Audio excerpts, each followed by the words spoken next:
Bonjour à tous, j'espère que vous allez bien. Aujourd'hui les amis, dans cette vidéo, on va faire du gros. Le gros, voilà. Donc la dernière vidéo, on s'était arrêté sur la partie avant. Donc le changement de la traverse et la soudure de la traverse. Là ce qu'on va faire, c'est qu'on va continuer de traiter la rouille. Je crois que cette ligne là, elle est pas prête de s'en aller. Donc on va attaquer le sablage. Eh oui, on va attaquer le sablage.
Tu vois, ça avance gentiment. Pour l'instant, je décape que la peinture et j'insiste que sur les zones rouillées. Alors là, il y en a encore une petite là que j'ai pas faite. Et puis il faut faire en bas, là, c'est pas évident, je m'en prends plein la tronche. Ça fait apparaître des trous. Donc là, je l'ai pas faite, tu vois la différence avec l'autre côté qui est partiellement fait. Là, je viens de bouffer un sac de sable. Je vais en remettre un autre, je pense que ça suffira. Ce qui est par terre, je vais le filtrer, je vais le garder, je vais le réutiliser, je vais en profiter quand même parce que ça coûte quand même un petit peu d'oseille. Mon équipement est pas top, mais au moins j'en ai pas dans les poumons, j'en ai juste plein les cheveux et ça rentre dans le cou, ça descend dans les bottes, pas facile. Donc je vais re-remplir et on se rejoint une fois que j'ai fini le sac, hein, on va voir où j'en suis. Ok, allez go. Bon, c'est fait en grande partie. Il y a des endroits qui sont pas très accessibles, c'est pas évident. J'ai essayé de faire au mieux, mais j'ai pas pu tout enlever non plus. Déjà parce que le sable, ça en fout partout, même avec la bâche, hein, je peux pas trop maîtriser. Et puis il y a de la perte. Donc sur les endroits où il y a encore un petit peu de rouille de surface, c'était beaucoup de rouille de surface au final. Hein. Donc là c'est tout le compartiment moteur que j'ai fait. Le dessous, volontairement je ne l'ai pas fait parce qu'il va y avoir des parties à ressouder. Pareil pour les longerons, j'ai laissé tel quel. Les ailes, idem. Donc tout ce qui est compartiment moteur, intérieur, compartiment, ça je le refais. Enfin je l'ai sablé. Et donc là ce que je vais faire, c'est que je vais appliquer ce produit là. Ça vient de chez Peinture Voiture. Comme j'avais dit précédemment, je suis pas sponsorisé bien sûr, mais ça laisse un film comme du Frametto ou du Ferrose en fait. Hein. Je suis sûr que c'est quasiment la même formule, hein, ou si ce n'est pas la même chose carrément. Donc je vais appliquer ça au pistolet, comme ça ira dans les moindres recoins, tu sais, dans les jonctions de tôle, là ici, là par exemple, là où ça a tendance à stagner, la rouille et tout. Et pareil à l'intérieur je sais pas comment ça s'appelle, du support de phare, là. La tôle de support de phare. Donc je vais faire ça. Je vais déjà enlever bien sûr tout le sable, enlever tout ce que j'ai foutu dedans aussi, hein, parce que là, au début quand j'ai sablé, j'avais pas bouché, donc je l'ai fait après, mais il y en a quand même une quantité significative à l'intérieur. Je vais appliquer ça et on verra le résultat.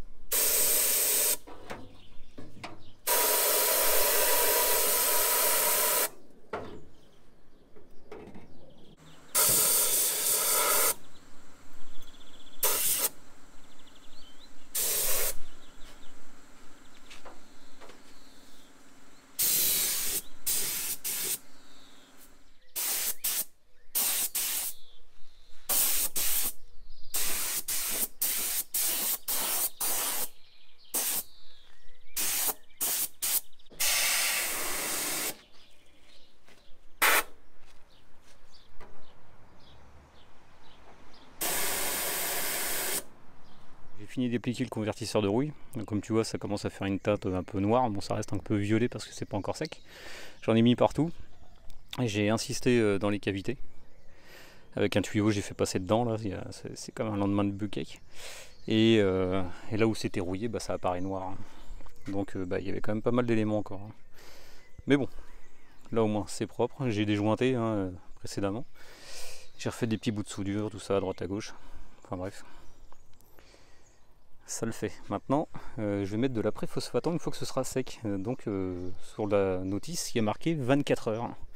Donc je vais attendre demain. Heureusement il fait bon, là, il fait 23-24 degrés. Et on devrait être pas mal. Oui, tu vois bien, je suis en train d'aspirer par terre. Comme un gros rat, je récupère le sable. J'en récupère un maximum. Ne serait-ce déjà pour éviter d'en laisser dans l'herbe. Et pour, comme je t'avais dit tout à l'heure, ça coûte un peu. Donc je le récupère au max. Je vais filtrer aussi l'aspirateur. J'habite vraiment dans une région à la météo aléatoire. Et je voulais commencer à peindre. Surprise, il pleut. Bon, bah on va attendre. Le coup des 24 heures qu'il y a sur le flacon, en fait, c'est pas 24 heures avant ma peinture. Ça n'a rien à voir, en fait, c'est le surcouchage. Ça veut dire que c'est au bout de 24 heures, tu peux remettre une deuxième couche, c'est tout. Donc je pourrais peindre une fois que c'est sec. Donc finalement, c'est sec en 60 minutes, j'aurais pu repeindre tout de suite derrière. Et en fait, j'ai attendu un peu. Et j'aurais pas dû, parce qu'il pleut. Donc tu vois, j'ai protégé avec la bâche. Voilà. On attend. Prends son mal en patience. Bon, je vais m'apprêter à passer de l'après-phosphatant. Donc après le convertisseur du rouille qui est déjà phosphatant, je vais rajouter une couche de phosphatant. J'aurais pu prendre de l'époxy parce que j'en ai, mais j'ai préféré du phosphatant parce que l'époxy à poncer après c'est trop la galère. Donc ça vient toujours du site peinturevoiture.fr. Je suis toujours pas sponsorisé, c'est la première fois que je m'en sers. Donc je vais voir le résultat que ça donne. Bon, ça doit pas être différent des autres.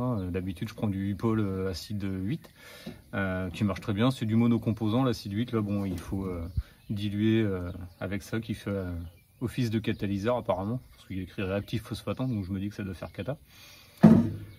Donc je vais faire le mélange. C'est 1 kg pour 800 grammes. Là évidemment je vais en manger beaucoup moins parce que c'est juste le compartiment moteur. Il n'y a pas besoin d'en mettre autant.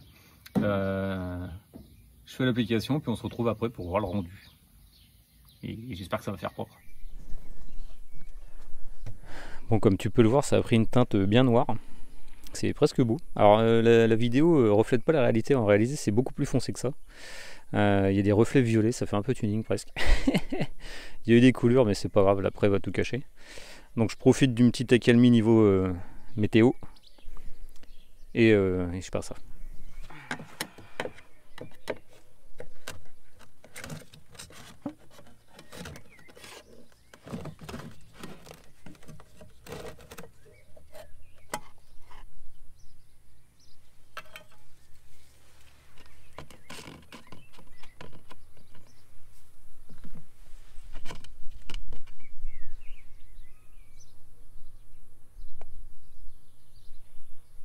Donc j'ai pris que 250. C'est un multiple qui est facile à calculer. Donc là il me faut 200 en réactif. Donc ça fait 450 en tout. Hop. On va mélanger tout ça.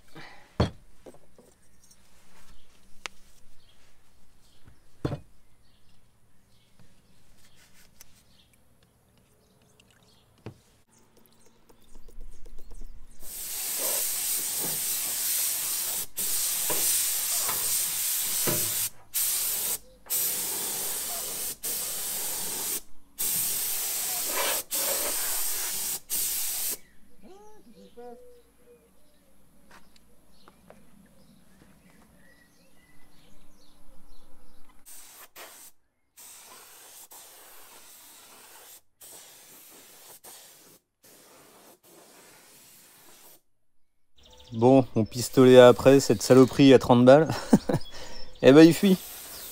Donc trop la galère, il fuit au niveau de l'aiguille. Et là je peux rien faire, ça veut dire que depuis il est niqué. Donc je fais comme je peux, donc j'essuie de temps en temps, mais ça fait des fois des gouttes qui tombent. Alors j'essaye de faire gaffe pour que ça tombe par terre, mais à la fin je finis quasiment avec le chiffon en dessous du pistolet, quoi. Fail number 1 million.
Bon, bah, ce qu'on peut dire, c'est que ça fait propre. Tiens, t'es là, toi? Inspecteur des travaux finis. Il n'y a plus de rouille. Enfin, de ce que je vois en tout cas. La jupe avant est remise, si on peut appeler ça aussi une jupe avant. Ça fait propre. Je vais remettre par la suite du mastic là pour les tôles qui se chevauchent, que j'avais enlevé. Là, ici, pareil, tout ça. Ça rend quand même pas mal. L'après-phosphatant Icar, il sèche très vite, en 5 minutes c'est sec. Ce qui fait que la durée de vie dans le pistolet est relativement rapide aussi. En plus le mien il est méga dur, je sais pas ce qu'il a là, c'est très dur de peindre avec. Je vais peut-être me mettre en chasse d'un autre. Mais en tout cas pour l'instant le produit a l'air d'être de bonne facture. À voir dans le temps. De toute façon là il fait plus que pourri, à mon avis la pluie va pas tarder à tomber. Je vais remettre le capot, la bâche, tout ça pour protéger tout ça. Je vais mettre du mastic là sur les tôles que j'ai changé pour les charnières de capot, histoire que ça fasse plus propre. Je vais en mettre aussi ici là au milieu. Là, bien que ça se voit plus maintenant. Et puis un petit peu ici là histoire d'égaliser, mais bon, pas spécialement besoin plus que ça quoi. Ça reste assez propre de toute façon comme j'avais dit. Il y aura une jupe en fibre. Ça ne se verra pas. Donc je ne m'attarde pas spécialement sur le compartiment moteur, sur la finition on va dire, vu que c'est quelque chose qui est caché. Je m'attarderai plus sur l'extérieur. Le premier truc qu'on voit, ce qui est visuel. Les colliers là en plastique et tout ça, t'inquiète pas, ils vont virer. C'est juste que j'avais la flemme de les enlever. Puis il y en a quelques-uns qui étaient assez durs à enlever. Je n'ai pas voulu me galérer de rentrer dans le camion. Enfin, bon, bref, feignantise pure. Là j'assume à 100%. J'ai pas fait le dessous comme tu vois. Parce que justement le plancher ce sera la prochaine étape avec la baie de pare-brise, de changer les tôles du plancher parce qu'il est un petit peu croqué, on voit à travers. Là c'est pareil pour la tôle de numéro de série, là, pour la tôle de traverse. À mon avis je vais la changer parce que tu vois là c'est plein de trous, même si c'est caché aussi. À mon avis je vais l'enlever, je vais la remettre en neuf. Donc je vais la laisser comme ça pour du provisoire je pense. Bon, comme tu peux le voir, j'ai mis du mastic. Ça fait plus propre. Là aussi, j'ai remis du zinc sur les charnières aussi, je les ai décapées, j'ai remis du zinc. Parce qu'il y avait 2 couches de peinture dessus. Tout ce qui est gris, c'est parce qu'en fait j'ai remis du mastic et puis le zinc c'est pour la protection quoi. Bon, c'est tout ce que j'avais comme après qui traînait. Donc tu vois, il y en a là en bas, il y en a ici, tout ça. Bon. Au moins tout ça c'est protégé de la rouille. Maintenant, on va s'occuper du reste. Hein. Toujours cette partie là je pense que je vais changer parce que vraiment c'est troué de chez troué c'était du mastic aluminium blindé de métal, il est très dur à poncer, hein, très compliqué, on était obligé de l'attaquer au 80 quoi. Bon, on se rend pas compte mais c'est très long, hein. Il y a déjà eu pas mal d'heures hein, juste pour faire cette partie là, je pense 35-40 heures hein, quand même, hein. C'est très long, hein. Tu sais, refaire des morceaux pour les souder, réagréer, refaire le décapage avec le sablage, ça c'était très long aussi, hein, ça a duré 4 heures, hein, juste cette partie là. Ouais. Et quand je vois tout ce qui reste à faire, mais on va exploser le compteur d'heures, hein, ça va être quelque chose. Hein. Mais bon, au moins, c'était plus à faire. Bon, entre temps, je n'ai pas glandé bien sûr, donc je me suis amusé à décaper complètement le pare-choc parce qu'il était complètement rouillé. Le capot, il avait un apprêt qui était marron, je sais pas si tu te souviens. Bon, il n'était pas super bien appliqué, l'après, j'ai galéré à le poncer. Je sais pas ce que c'est comme apprêt, mais il est vraiment très dur aussi. Il reste des marques, il faut quand même continuer à le refaire. Et j'ai fait la tôle de phare. Bon, une fois tout remonté, ça fait quand même vachement plus propre que la dernière vidéo. Donc j'ai mis de l'après époxy. Parce que comme c'est la face avant, je voudrais le protéger à mort. Et l'après époxy est super costaud, très résistant même aux impacts de gravillon, j'avais remarqué ça. Donc j'en ai mis partout sur la face avant. Et il n'y en aura que sur la face avant, il n'y en aura pas sur les côtés et tout, parce que comme je t'avais dit, c'était galère à poncer. Et c'est plus facile de faire mouiller sur mouiller que là maintenant que c'est sec depuis plusieurs jours. Donc j'ai remis les verres, hein. Ça fait propre. Je suis très content de mon truc là pour ce coup là. Il n'y a pas de tringle, ça fait presque pro. Que dire d'autre hein. Donc pour cet écartement qui est là, hein, pour l'écartement qui est ici, j'ai pas trouvé. Je m'étais dit que ça se trouve quand j'avais enlevé la traverse là, les longerons s'étaient peut-être écartés et en fait quand j'ai mesuré tout est parallèle. Donc je sais pas du tout. Il faut que je regarde sur mes archives si quand je l'ai eu il était pareil. Enfin en tout cas bon, regarde là c'est droit, tac tac tac tac tac. Et encore là c'est parce que c'est enfoncé. Puis d'un coup pouf ça s'écarte. Je sais pas pourquoi. Et là c'est pareil. Donc on va laisser comme ça hein, pour l'instant. Ça met pas en péril le projet. Et l'important c'est que ça avance. Ça lui fait une bonne gueule là maintenant. Je vais fermer vite fait. Alors je ferme pas complètement. Je ferme pas complètement parce que j'ai pas remis le câble. J'ai pas envie d'aller en dessous pour aller chercher la petite tirette. Donc voilou. Ça ressemble à quelque chose. Ça commence à ressembler à quelque chose. Entre temps, j'ai refait le plancher de cette partie-là. Je me suis bien galéré. Donc tu vois là, c'est le gros carré là, que j'ai changé. Ici, c'était complètement bouffé. Et puis il a fallu refaire les formes. J'en ai bien chié parce que la ligne de coupure, elle est juste ici. Là. Je sais pas si tu arrives à voir. Tu vois là, juste là. Et puis donc refaire cette forme-là aussi, je me suis bien marré. Donc là, la ligne de coupure, elle est juste ici. Parce que tu vois l'autre côté, c'est bien troué. Mais là, le côté passager, c'était vachement plus que ça. Là, le passage de roue, il a rien.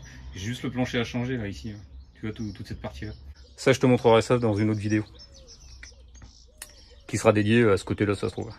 Donc voilà. Bon, là, c'est vrai que j'ai pas réussi à refaire cette forme-là, par contre. Parce qu'elle court tout le long, tu vois, comme on voit de l'autre côté. Par contre, j'ai essayé de faire une forme qui rigidifie un petit peu l'ensemble. Bon, c'est pas tip top, mais... Ici, c'était lisse de toute façon, et là, il n'y avait que la nervure. Voilà. Bon, on va pas chipoter. Je pense pas qu'en termes de structure, ça change vraiment quelque chose de ne pas avoir fait l'espèce de petit renfort. Hein. En tout cas, ça bouge pas. Enfin, ça bouge pas. Tout est relatif. mais ouais, je suis assez content de moi, parce que tu vois, ici, c'était troué aussi. Bon, là, il reste encore un bon trou à boucher. Là j'ai refermé. Là, c'est un peu crade, donc on s'excuse. Et là, ici, c'est pareil, il manquait un morceau. Comme tu vois de l'autre côté, là où il y a l'espèce de mouchoir, c'était percé comme ça. Bref, 2 jours de boulot. Alors, vu de l'intérieur, ça donne ça. Il me reste encore cette partie-là à boucher, là, parce que je l'avais coupé, c'était rouillé. Donc là, j'ai traité avec l'espèce de ferro. T'as vu la couleur que ça fait très noir. Hein. Donc là, pareil, j'ai refait. En fait, j'ai soudé de l'intérieur et par l'extérieur. Comme ça, je suis sûr qu'au moins le cordon de soudure, il est étanche et j'ai pas de problème dessus, quoi. Donc après, une fois que tout ça, ce sera propre, parce que j'ai encore des trous un petit peu plus hauts, je vais décaper ça, donc sablage, l'espèce de ferrose, là, le convertisseur de rouille, et ensuite anti-gravillon, directement. Donc, pas besoin de mettre une impression, tu sais, d'après phosphaton ou quoi que ce soit, ça servira à rien. Bon, comme tu vois, la grosse bête à l'avance. Et ben, j'ai envie de te dire que si tu veux voir la suite, abonne-toi, partage, like, commente. Surtout partage. Et il faut que tout le monde s'abonne là. Il faut que le projet avance et avance plus vite que ça. Donc je te dis à la prochaine et je te dis porte-toi bien. Allez, ciao!